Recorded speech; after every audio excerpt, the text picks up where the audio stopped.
Et salut à tous, c'est RS Crypto, j'espère que vous allez bien. Donc, continuité de la vidéo d'hier. Alors, le plan, c'est quoi? C'est de checker nos positions, savoir ce qui s'est passé durant la journée d'hier et de voir si on trouve d'autres positions à lancer pour aujourd'hui. Donc, on va commencer sur le dollar contre le dollar canadien. Donc, hop, on enlève ça. Donc, on peut voir qu'on a touché magnifiquement. On voit de loin, on a une mèche qui est montée très fort là-haut et qui a touché notre take profit final. Donc, si on s'avance, notre position est clôturée automatiquement. On peut l'enlever et on peut redescendre le dollar contre le dollar canadien. Ok. On recheckera toutes ces positions après, elles sont toutes à réanalyser. Ok. Le dollar australien contre le dollar, hop, on peut voir qu'on est allé toucher notre premier take profit qui était par là. On a parfaitement, on s'est parfaitement servi de notre point d'entrée, c'est merveilleux.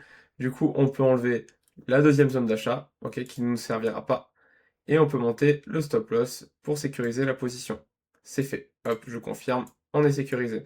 On va peut-être aller toucher notre deuxième take profit, voire peut-être le troisième, ça, peu importe. Là maintenant, ma position est sécurisée, j'ai pris une partie de mes profits, j'en suis content. Hop, on avait une position à prendre euro contre le dollar canadien. On peut voir que du coup la position est partie. Pour moi, on n'aura pas l'entrée. Donc je vais enlever cette entrée. Hop, enlever cette entrée. Tac, enlever la position. Tac, retirer ce fameux point d'entrée, tac, et on va laisser la position avancer. Je vais mettre ça tout en bas, et on passe à la suite. Maintenant, le plan est tout simple, analyser toutes les positions. Étant donné que celle-ci est sécurisée, j'ai toutes mes positions qui sont prenables sans problème. On prend du recul, et on va chercher quelque chose qui converge dans notre sens. Donc là, on a celle-ci qui est déjà en train de partir à la hausse. Pour moi, on a loupé l'opportunité. On est haut là-haut. On a de la place ici et on est en train de partir à la hausse ici. Pour moi, on va continuer à monter. Mais pour moi, le point d'entrée n'est plus intéressant. À moins qu'on ait une structure de continuation. Structure de continuation style le bull flag comme on a vu hier. Je vous laisse retourner sur la vidéo d'hier si ça vous intéresse. Mais pour l'instant, on est en pleine hausse. On voit même qu'on est en train de s'essouffler là-haut et qu'on est très haut sur le MACD. Ok? Donc pour l'instant, je ne vais pas chercher à rentrer sur cette position. Même si on redescend par là, ça peut être intéressant. Et dans ce cas-là, on verra pour se positionner si on est ici demain. Ok? Pareil, Euro GBP, on enchaîne. Donc là, l'Euro GBP, qu'est-ce que ça donne? Tac, tac. On voit qu'on a une grosse bougie baissière. Ici, on avait une structure de continuation qui fait une grosse bougie baissière. On a de la place ici. On est très bas ici. Et on commence à être relativement bas ici. Pourquoi pas avoir un petit point d'entrée là-dessus. Ok. Pour repartir à la hausse, on peut rentrer par ici, on peut rentrer ici. Ok. Donc celle-ci, l'euro GBP, moi je la garde, elle m'intéresse. Ok. Avoir un bon rebond et peut-être aller réintégrer cette structure. Moi je le garde de côté, il m'intéresse. Le dollar canadien contre le yen japonais. Hop, donc à distance. Donc là, ici, on a de la place pour monter. Ici, on a de la place pour monter, on a fait une divergence baissière. Et on est bien descendu, on a validé cette divergence baissière. Et ici sur le MACD, on est à la baisse. Pour l'instant, pas grand chose. On va voir si on retrouve une structure de retournement en s'avançant un petit peu. Mais on n'est pas loin d'avoir quelque chose qui peut me donner envie d'aller à la hausse, d'aller à l'achat. Ok, donc on va s'avancer, pas tant que ça, mais en 4 heures ça suffit largement. Tac, tac. Pour l'instant, rien de fou. On a pris la liquidité là, on a travaillé toute cette fair value gap. On peut aller chercher jusqu'ici, voire même ici, ça serait pas un souci. On regarde si on n'a pas. Ouais, non, on est encore très haut sur le stock RSI. On est neutre sur le MACD.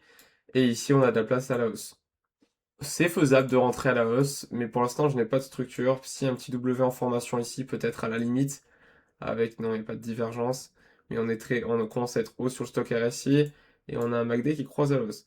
Ça peut être intéressant de rentrer dessus. Ça peut être intéressant de rentrer dessus. Je vais mettre Ishimoku, voir où on en est. Ça m'indique aussi les tendances. Si on est sous le nuage, j'ai plus de mal à rentrer à la hausse. Si on est dans ou au-dessus du nuage, je rentre plus facilement à la hausse. En 4 heures, ça donne quoi? Vous voyez, en 4 heures, on a rebondi sur le bas du nuage. On peut peut-être avoir quelque chose qui range un petit peu, quelque chose qui remonte un petit peu comme ça, avant de rechercher comme ça. Enfin, on peut avoir quelque chose comme ça d'assez propre. Pour l'instant, c'est un peu brouillon. Je vais attendre peut-être soit d'aller chercher un peu plus bas, soit de me faire une structure pour rentrer à l'achat. Mais il me titille, j'ai envie d'y aller. Dollar australien contre le yen japonais. On est haut ici, on est en 4 heures, donc on va reculer encore une fois. Donc vous voyez, hein, on est en train de remonter en surcharge, mais enfin en surcharge sur le stock RSI, mais à la baisse. Le MACD est très haut, et là on fait divergence baissière sur divergence baissière. Je ne vais pas rentrer parce que pour moi c'est une baisse qui nous attend. Donc on s'attend à des baisses un peu partout sur le yen japonais, ok? Donc voir un achat sur pardon, des baisses, qu'est-ce que je raconte? Oui, des baisses sur le yen japonais, mais le yen japonais baisserait, enfin monterait du coup par rapport au dollar australien sur ce qu'on voit là maintenant. D'accord? Donc ici, on voit un yen japonais monter. On va peut-être pas, ça peut nous dissuader. Ça peut nous dissuader. Le dollar néo-zélandais, on regarde de loin. Tac, on a de la place ici, on a de la place ici, on a de la place ici. On peut peut-être pas envisager une hausse si on trouve une figure de continuation. Tac, tac. On a validé pour moi un W là qui est ici, donc deux pointes vers le bas. Et on est en train de partir à la hausse. À la limite, on peut avoir un point d'entrée par ici, qui peut être intéressant. Donc on va s'approcher pour essayer de récupérer notre point d'entrée. On voit qu'on est haut en 4 heures, donc on va forcément retracer un petit peu à un moment donné. En 1 heure, on est comment? On a de la place à la hausse, mais on est haut sur le RSI. Donc pour l'instant, je ne rentrerai pas.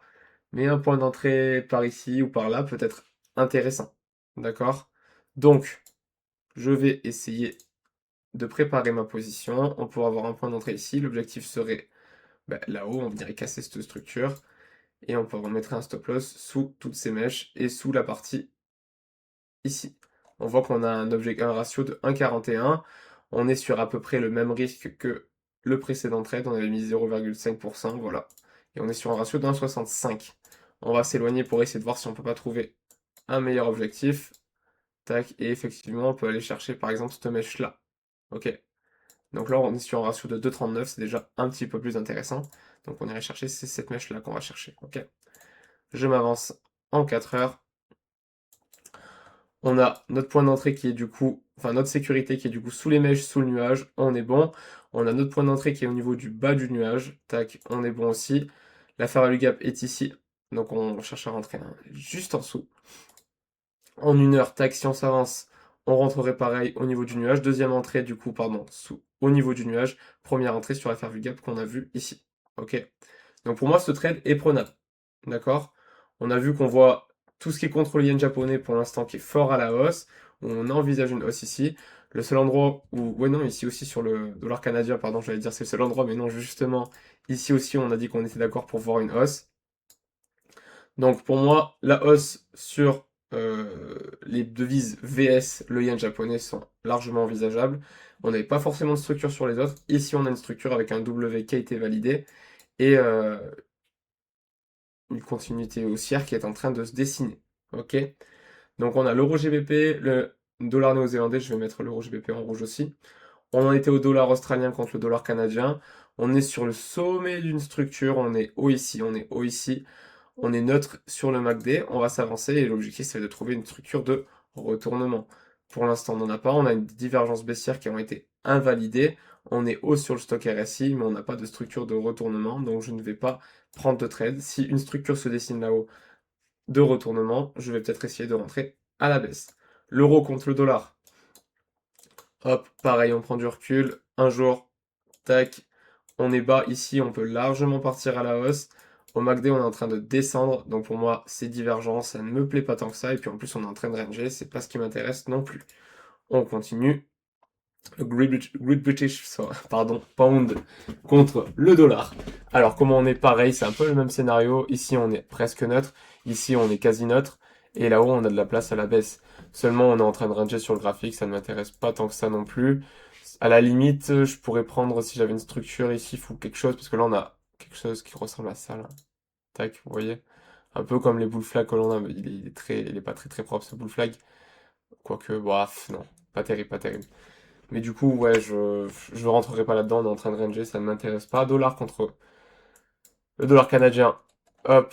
Alors, on peut remarquer qu'on est sur un plus bas, mais regardez, hop, on est chargé à la hausse. Ici, on est en train de croiser, et ici, on a de la place à la hausse. C'est quelque chose qui pourrait m'intéresser si on était tout en bas ici.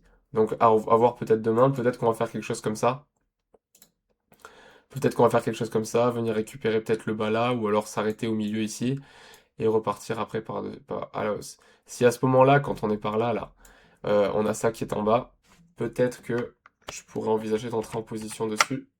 et aller chercher une structure. L'euro contre le dollar canadien, on est chargé à la hausse, on est en train de croiser à la hausse, c'est un peu le même scénario.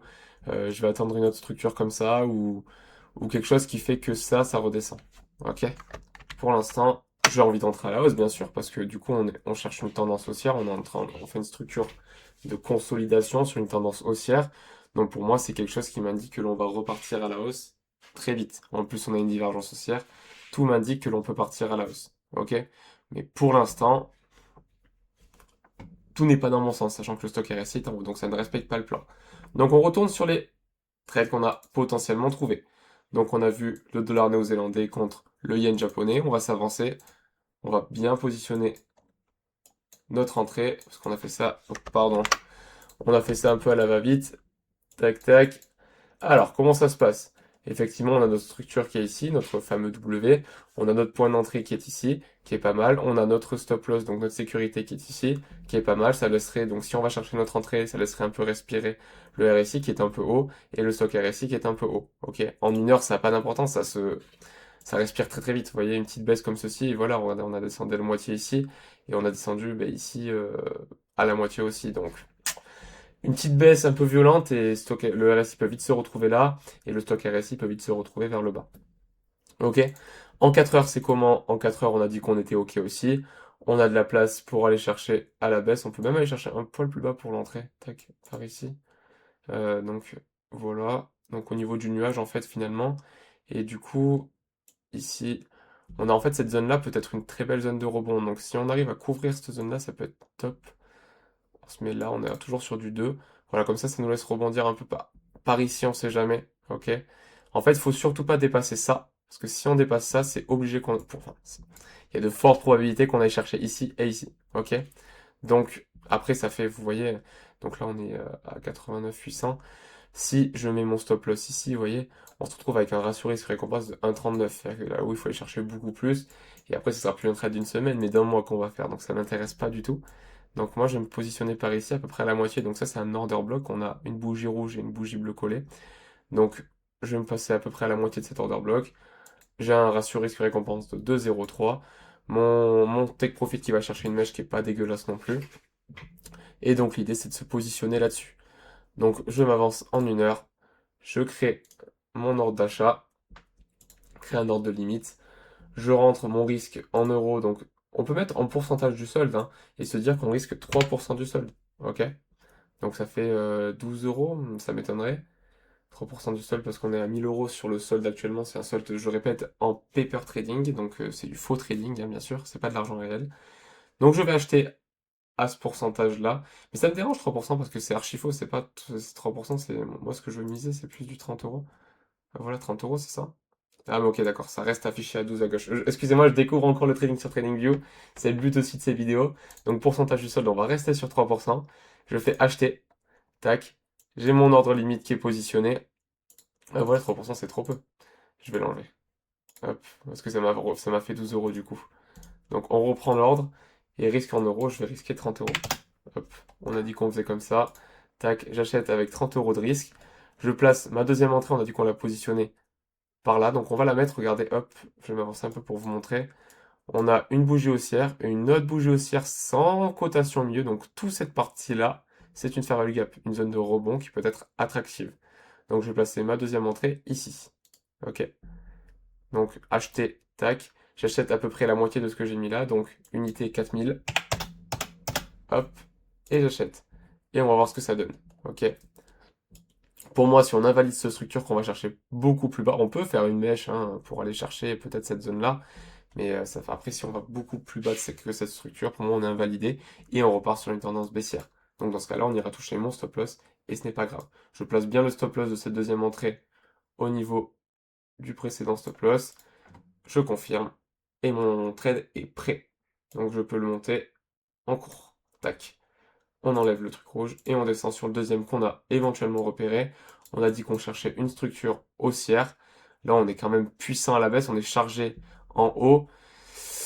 On va attendre un petit peu avant d'entrer. Pour l'instant, on n'a pas vraiment de... En plus, là, j'ai l'impression que là, sur les 4 premières minutes, la structure, elle s'est fait défoncer. On avait quelque chose qui est en train de se dessiner, mais c'est plus quelque chose qui montre une continuation baissière dans le sens où on consolide un petit peu à la hausse, juste pour faire respirer un petit peu. et repartir à la baisse. On n'a pas vraiment de structure qui sont en train de se dessiner, donc je vais enlever mon truc rouge et pour moi, il n'y a pas de position à prendre là-dessus finalement. Donc on a le dollar néo-zélandais qui est en attente. Pour l'instant, on n'est pas rentré, on va attendre d'aller toucher mes points d'entrée. Et on a le dollar australien qui est en cours et sécurisé. Le seul truc qui me dérange sur ce dollar néo-zélandais, c'est que mon deuxième point d'entrée est quand même relativement proche de mon premier point d'entrée. Mais ça reste ok. On a un stop loss qui est bien sécurisé. Ouais, on va dire que ça reste ok comme ça et on va valider notre position comme ça. Ça respecte quand même le plan. En 4 heures, on irait du coup rebondir dans le nuage et repartir. Parce que pour moi, si dans tous les cas, si on va plus là plus bas, c'est pour moi forte probabilité d'aller chercher ici. Donc, il vaut mieux garder la sécurité un peu basse, peut-être rebondir par là, ou ici et repartir. Allez, pour moi, c'est ok, je valide ma position comme telle. Et du coup, je sauvegarde là mon graphique, je peux faire mes TradingView. Et du coup, pour moi, c'est tout bon pour aujourd'hui. On se retrouve sûrement demain. Je vous souhaite une très bonne journée et à très vite sur les graphiques.